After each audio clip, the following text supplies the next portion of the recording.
Selamat pagi Bapak Ibu yang dikasihi Tuhan Yesus. Pagi hari ini kembali kita semua akan mendengarkan renungan firman Tuhan sarapan pagi hari ini yang sangat dibutuhkan oleh kita semua untuk menguatkan kita, memberkati kita sepanjang hari ini. Saudara, saya ingat waktu di tahun 1995 ketika saya baru pulang ke Situbondo dan di sana saya baru bekerja. Saya ibadah di GPDI sini, saudara, dan saya juga melayani musik. Dan ketika itu pemain musik untuk organ, saudara, dulu pakai organ, itu cuma saya, kadang tante gembala, ibu gembala saya yang ngiringi saat ibadah, saudara. Jadi saat itu sangat minim sekali yang melayani Tuhan di bidang musik, terutama yang main organ, saudara. Waktu itu masih belum ada keyboard. Dan saya sampai di Situbondo, saya kurang kerasan, saudara, karena teman-teman saya banyak di Malang. Jadi saya waktu itu ibadah di GPDI di Malang. Jadi suatu saat tiap minggu saya kepingin ke Malang, saudara. Jadi saya kepingin ibadah di sana, melayani di sana bersama teman-teman saya. Karena saya di sini sepertinya sedikit teman saya, saudara ya. Jadi suatu saat saya waktu ada tugas di gereja GPDI Situbondo, saya izin untuk ke Malang. Jadi saya juga bisa melayani di sana. Jadi saya waktu itu mikir, Tuhan, sama saja namanya pelayanan di gereja sini sama di gereja sana di Malang sama saja. Pokok intinya saya melayani Tuhan dalam memainkan musik. Akhirnya saya berangkat ke Malang, sampai di Probolinggo saya kecelakaan, saudara. Mobil saya, waktu itu saya naik Chevrolet pickup, bertabrakan dengan pickup juga, yaitu T120 SS, saudara ya. Waktu itu tabrak adu depan dan mobilnya ringsek. Jadi dua mobil rusak semua dan saya tapi waktu itu selamat, saudara. Selamat meskipun zaman dulu udah ada sabuk pengaman, dada saya kena setir, sempat kesulitan, rasanya agak sesek nafas, saudara, karena kena setir dada ini. Saya kecelakaan, akhirnya waktu saya pulang, saya waktu itu koreksi diri, kenapa Tuhan saya kok kecelakaan. Waktu itu mantan Bapak Gembala saya di Malang, waktu saya telepon, dia ngomong, ya kamu koreksi dirimu sendiri, koreksi bagaimana kamu sama Tuhan.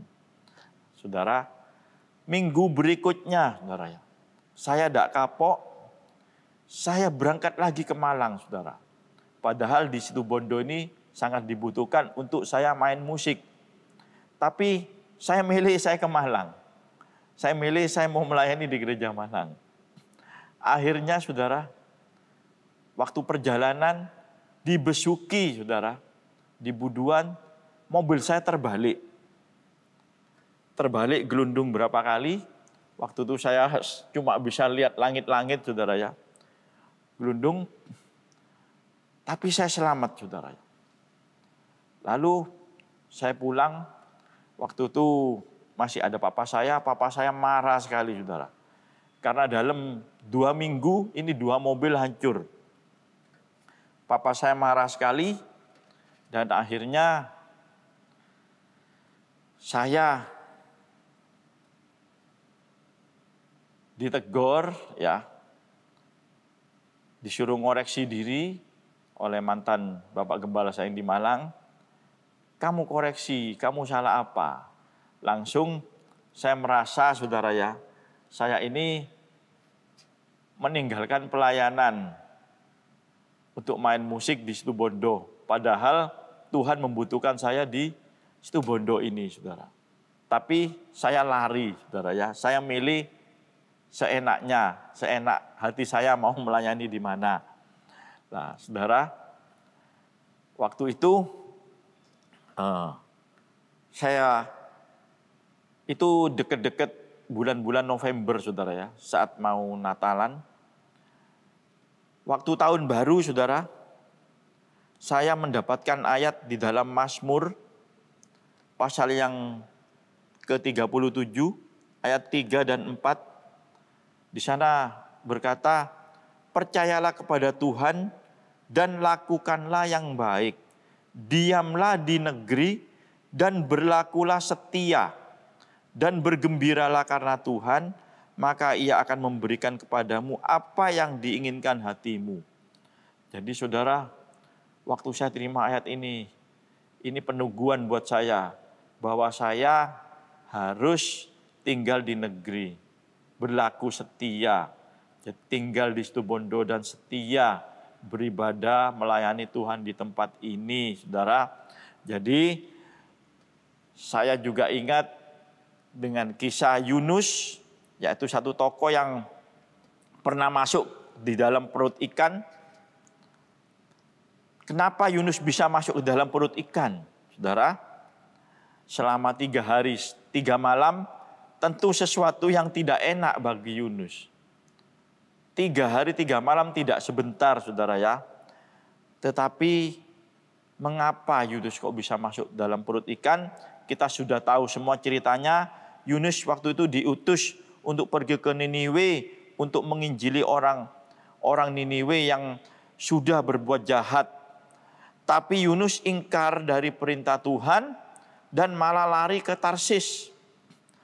Singkat cerita, lalu dia naik kapal untuk pergi ke Tarsis dan dihantam oleh badai.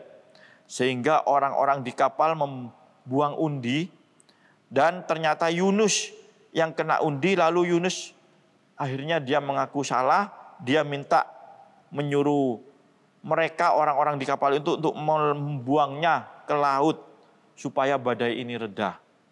Lalu Yunus dimakan oleh ikan besar. Dia tinggal di perut ikan selama 3 hari 3 malam. Yunus berdoa kepada Tuhan di dalam perut ikan. Di dalam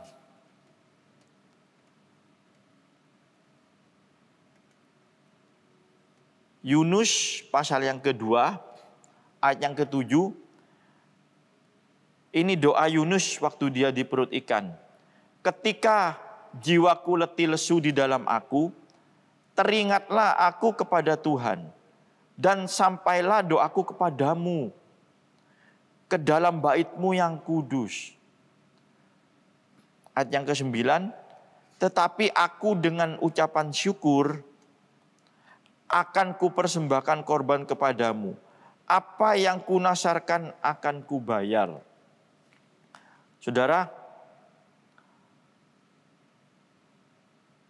setelah Yunus berdoa di dalam perut ikan, akhirnya Tuhan melepaskan Yunus dari perut ikan. Ikan itu memuntahkan Yunus sehingga dia terdampar di pantai. Saudara, kita tahu melalui kisah ini Tuhan ingatkan kepada kita 2 hal. Yaitu yang pertama,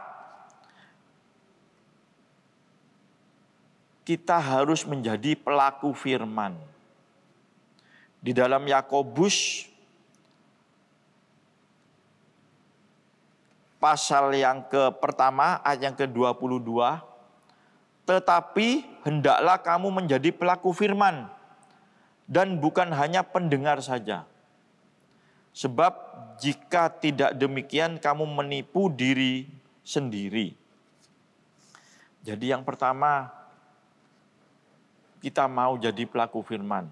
Jadi kita tidak main-main dengan firman Tuhan. Apa yang Tuhan perintahkan buat kita lakukan, kita harus lakukan itu. Apa yang Tuhan tugaskan buat kita lakukan itu dengan sepenuh hati, dengan rasa hormat kepada Tuhan. Yang kedua, saudara, lewat kisah ini, kita harus selalu ingat akan Tuhan. Jadi, Yunus, waktu di perut ikan, waktu dimakan ikan, dia baru ingat kepada Tuhan. Saudara, tadi ayat yang ke-7 dikatakan, ketika jiwaku letih lesu di dalam aku. Waktu itu Yunus ini di perut ikan ya. Dia merasakan letih dan lesu. Lalu dia katakan, teringatlah aku kepada Tuhan. Dan sampailah doaku kepadamu ke dalam bait-Mu yang kudus.